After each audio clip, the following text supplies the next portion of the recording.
आइए हम आज का डिवोशन आरंभ करें। हमारा आरंभ परमेश्वर पिता, परमेश्वर पुत्र और परमेश्वर पवित्र आत्मा के नाम से होवे, आमीन। मैं हर समय यहोवा को धन्यवाद कहा करूँगा, उसकी स्तुति निरंतर मेरे मुख से होती रहेगी।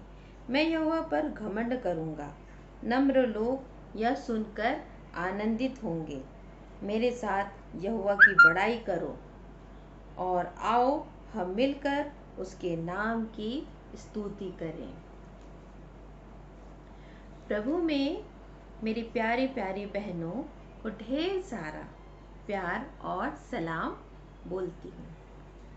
बहनों, आप सभी के प्रेम और स्नेह के लिए परमेश्वर पिता को धन्यवाद देती हूँ। कार्य करने वाला वही है, सिर्फ हम माध्यम होते हैं। बहनों, हम इस संगति के लिए काफ़ी पहले से प्रयासरत थे। सब बहनें मिलकर डुओ, जूम, हर एक ऐप में कोशिश कर रहे थे कि हम एक साथ संगति कर पाएं, किंतु यह संभव नहीं हो पा रहा था। एक दिन मीनाक्षी दीदी ने मुझे फ़ोन पर बोला कि हम इस तरह से मिलकर संगति कर सकते हैं। तब मैंने आप सबों को के सामने यह बात रखी और यहोवा परमेश्वर की योजना थी जिसे हम सब मिलकर कार्य रूप दे सके और हर एक बहनें आत्मिक उन्नति को प्राप्त कर रहे हैं।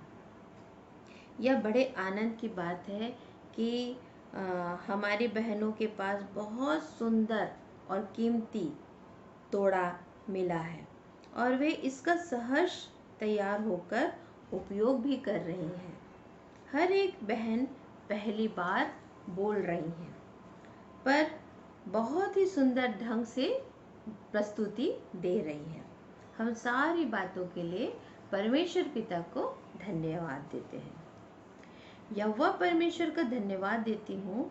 इस क्षेत्र में हम महिला सभा की बहनें स्वस्थ, आनंदित और आशीषित हैं। पिता ने हमें और हमारे परिवार को संभाल कर रखा, अगुवाई की और सबसे बड़ी बात, इतने बड़े विषम परिस्थिति में हमें अपने पंखों तले रखा, सुरक्षित रखा है और अपने सांसारिक कार्यों को बड़े लगन और मुस्तैदी से करने के लिए अवसर दिया है।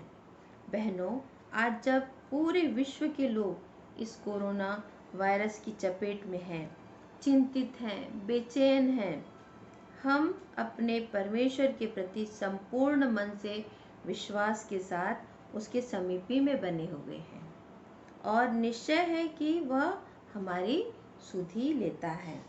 हर एक खतरों, मुसीबतों, परेशानियों से हमें बचाकर और हमारे परिवार को बचाकर रखा है और अपनी बरकतों से नवाजा है।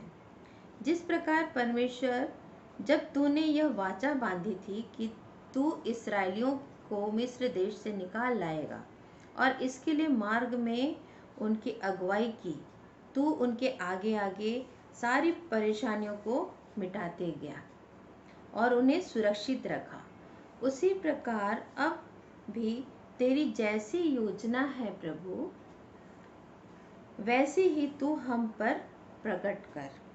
तू हमारी अगुवाई कर, हम तेरे समीपी में बने रहें और एकजुट होकर एक दूसरे की चिंता करते हुए आपस में संगति करने वाले हो सकें। सारी बातों के लिए मैं परमेश्वर पिता तुझे धन्यवाद देती हूँ। हम एक गीत गा लेंगे।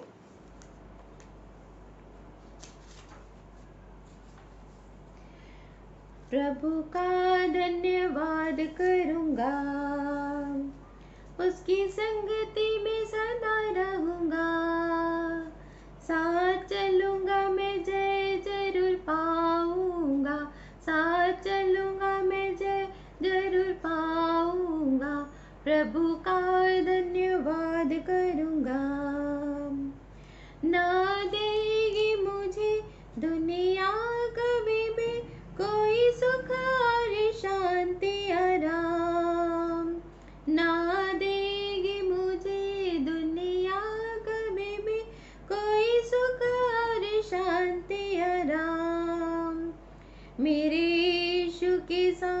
धन्य संगति में सदा मिलती खुशी मुझको, मेरे यीशु के साथ धन्य संगति में सदा मिलती खुशी मुझको।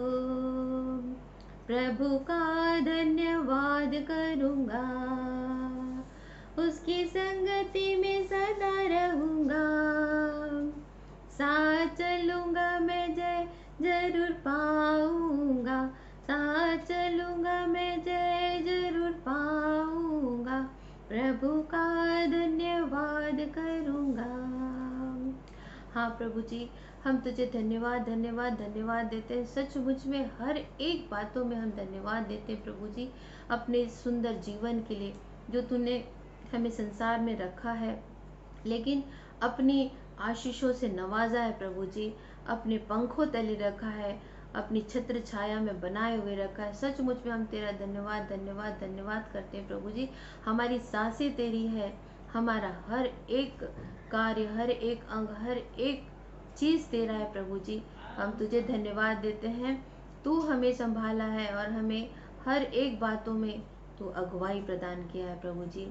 धन्यवाद देते हैं अपने इस क्षेत्र की बहनों के लिए प्रभु जी, उनके परिवारों के लिए प्रभु जी। सचमुच में तू धन्य है, तू महान है प्रभु जी, और तेरी करुणा अपरंपार है प्रभु जी। तू हम पर दया दृष्टि बनाए रखा है प्रभु जी, और हर एक बहन और उनके परिवारों को सुरक्षित रखा है, संभाल कर रखा है प्रभु जी।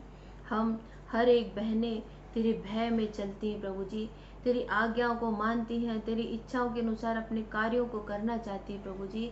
अपने परिवारों का देखभाल तेरी इच्छा के अनुसार, तेरी योजना के अनुसार हम करना चाहते हैं प्रभु जी। हम बड़े नम्र और दीन होकर तेरे सामने आते हैं प्रभु जी, तुझे धन्यवाद देते हैं, तुझसे विनती करते हैं, तू हमारे साथ रहना प्रभु जी, तू हमें ना छोड़ना ना त्यागना प्रभु जी, वरन हमारा विश्वास और बढ़ता चले जाए प्रभु जी, और तू हमारी हमेशा अपने विश्वास में तू हमें बढ़ाते चले जाना प्रभु जी। यहोवा परमेश्वर, तुझे धन्यवाद धन्यवाद धन्यवाद देते प्रभु परमेश्वर। मैं तुझे धन्यवाद देती हूँ प्रभु जी, जो हमारे परिवारों में तूने माता पिता को अभी तक संभाले रखा है, उनकी तो सुध ही लिया है प्रभु जी, उन्हें तू आशीषों से नवाजा है, और हर एक बातों में तू उन्हें अपनी सुरक्षा प्रदान किया है प्रभु जी। हर एक बातों में तुझे धन्यवाद धन्यवाद धन्यवाद देती हूँ, और इन माता पिताओं के लिए तुझसे विनती और प्रार्थना करती हूँ प्रभु जी कि तू इन्हें जब तक संसार में रखा है सुरक्षित रखना प्रभु जी, इनके शारीरिक और मानसिक अशक्तताओं को दूर करना प्रभु जी, ताकि ये स्वस्थ रहकर और बड़े आनंद और हर्ष के साथ अपने जीवन को बिता सके प्रभु जी। धन्यवाद देती हूँ हमारे परिवारों में जो तूने बच्चों को दिया है प्रभु जी, जो जवान बच्चे हैं, हर एक मसीही परिवार के जवान बच्चे प्रभु जी, उन्हें तेरे चरणों के पास लाकर तुझसे विनती और प्रार्थना करती हूँ, तो ऐसे जवानी की अवस्था में वह अपने सृजनहार को ना भूले प्रभु जी, परंतु तुझे हमेशा स्मरण करे और तेरी इच्छा के अनुसार अपने जीवन को जी सके। जहाँ ये रहते हैं और जहाँ ये कार्य करते हैं, जहाँ ये पढ़ाई करते हैं प्रभु जी, हर एक जवान बच्चों को तेरे पास लाकर तुझसे विनती और प्रार्थना करती हूँ कि तेरा डर और भय की आत्मा इन बच्चों में बने रहे, ये अपने आत्मिक उन्नति को प्राप्त कर सके, और ये हर एक कार्य को तेरी इच्छा के अनुसार करने वाले हो सके। संसार की अभिलाषाएं, संसार की लालसाएं इन्हें ना छूने पाए प्रभु जी, क्योंकि शैतान का हर एक कार्य रहता है कि ये बच्चों को विचलित करे और पथ भ्रमित करे प्रभु जी, लेकिन तू उन्हें संभालता है, तू उनकी सुधि लेता है। मैं तुझसे विनती प्रार्थना करती हूँ सचमुच में प्रभु जी, इन सारे जवान बच्चों के आत्मिक उन्नति में तू अपना आशीष भरा हाथ रखना। जो बच्चे विवाह के योग्य हो चुके हैं प्रभु जी, तुझसे विनती प्रार्थना करती हूँ हर एक बच्चों के लिए, उन्हें तू योग्य वर और वधु अपनी ओर से देना प्रभु जी, क्योंकि पसली का बनाने वाला तू है और संभालने वाला तू है। तू उनकी अगुवाई करता है, तू उन्हें अपनी इच्छा के अनुसार जो योजना है वो दिखाता है प्रभु जी। विनती प्रार्थना करती हूँ हर एक जवान बच्चों के लिए, तू उन्हें अपने योजना के अनुसार परिवार की स्थापना करने का अवसर देना प्रभु जी। मैं तुझे धन्यवाद धन्यवाद धन्यवाद देती हूँ प्रभु जी, अपने क्षेत्र के, अपने देश के, अपने संसार के हर एक लोगों के लिए प्रभु जी, जो विश्वासी हैं और तेरे विश्वास में और भी ज़्यादा दृढ़ और मजबूत है। हम जानते हैं कि ऐसी विकट परिस्थिति में भी तू उन्हें संभालता है, उनकी सुधे लेता है और तू उन्हें अपनी अगुवाई प्रदान करता है प्रभु जी, और हर एक मुसीबतों खतरों से बचा कर रखता है। सचमुच में तू धन्य है, महान है प्रभु जी। तू हमें संभालता है और हमें हर एक बातों से तू दूर रखता है कि हर एक जो विषम परिस्थिति है प्रभु जी वो हमें छूने नहीं पाती है, क्योंकि हमारा विश्वास दृढ़ और मजबूत है। हर एक बातों को तेरे चरणों के पास रखते हुए तेरे प्यारे बेटे प्रभु यीशु मसीह के नाम से मांगती हूँ, आमीन।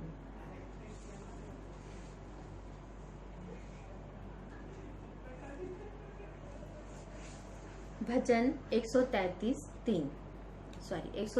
का पहला पद। भजन संहिता 133 का पहला पद। देखो यह क्या ही भली और मनोहर बात है कि भाई लोग आपस में मिले रहें। प्रिय बहनों, वचन हमें साफ बताती है कि हमें आपसी भाईचारे और संगति के साथ आपस में मिलकर रहना है। यह उन हर एक व्यक्तियों के लिए भली और मनोहर बातें हैं, और सिर्फ यही तक नहीं, वरन भाईचारे के प्यार से एक दूसरे के लिए समर्पित रहना है। और जहाँ आदर की बात है, अपने से अधिक दूसरों का सम्मान करना है। रोमियो 12:10 में बताया गया है, भाईचारे के प्रेम से एक दूसरे से स्नेह रखो, परस्पर आदर में एक दूसरे से बढ़ चलो, और यह सब कुछ संभव सिर्फ और सिर्फ प्रेम के स्वरूप होता है। क्योंकि प्रियो, बिना प्रेम के हम न एक दूसरे से संगति कर सकते हैं और न ही एक दूसरे की सेवा कर सकते हैं। यदि हम में आपसी प्रेम है तो हम एक दूसरे के साथ मिलकर रह सकते हैं और एक दूसरे की सह सकते हैं, और यह सिर्फ परमेश्वर के द्वारा, यीशु मसीह के द्वारा संभव होता है।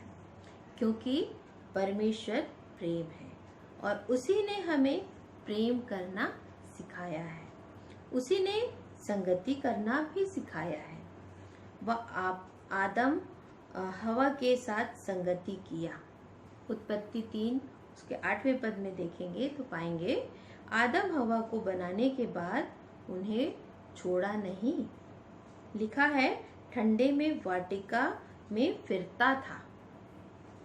यहोवा का शब्द आदम हवा को सुनाई दिया, अर्थात उसका आना जाना था उस वाटिका में, और उनसे वह बातचीत करता था। व्यवस्था विवरण 26 उसके 12वें पद में परमेश्वर स्वयं बोलते हैं, मैं तुम्हारे मध्य चला फिरा करूंगा।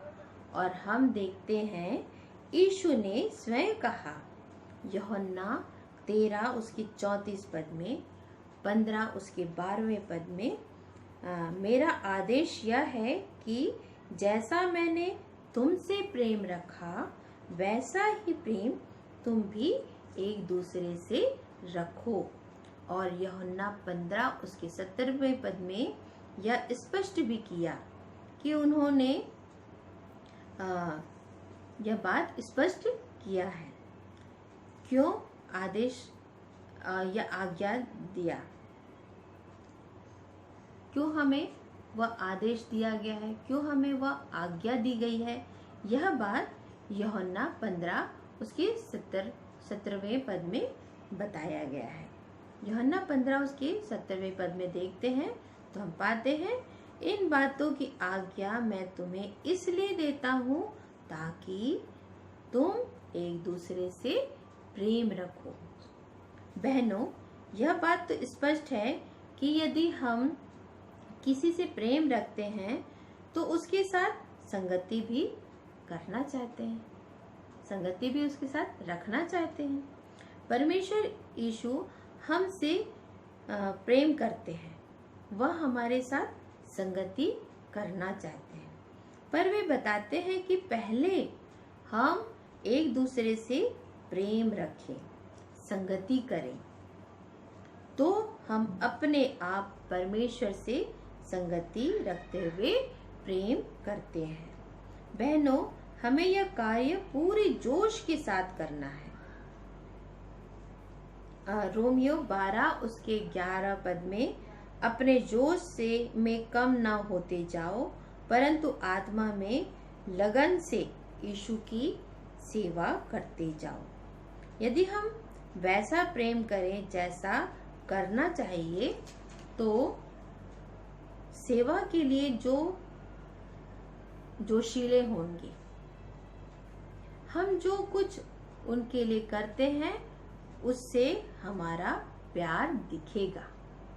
रोमियो 12 उसके 13 पद में, पवित्र लोगों की जरूरतों को पूरा करो, आओ भगत में बने रहो, लगे रहो।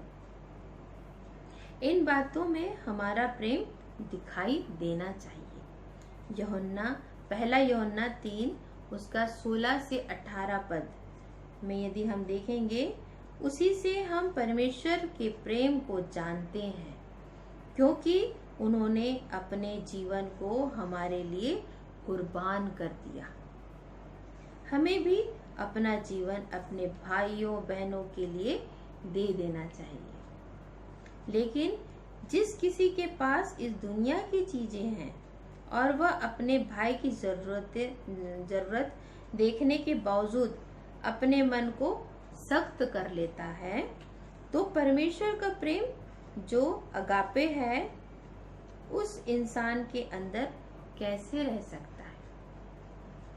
प्रियो, हमारा प्रेम मात्र शब्द का नहीं होना चाहिए, वरन हमारे कार्यों से दिखाई देना चाहिए। और इस प्रेम को हम कैसे प्रकट कर सकते हैं? हमें मत्ती 25 के 34 से लेकर 40 पद में देखने को मिलता है। मत्ती 25 निकाल लेंगे, उसका 34 से 40 पद।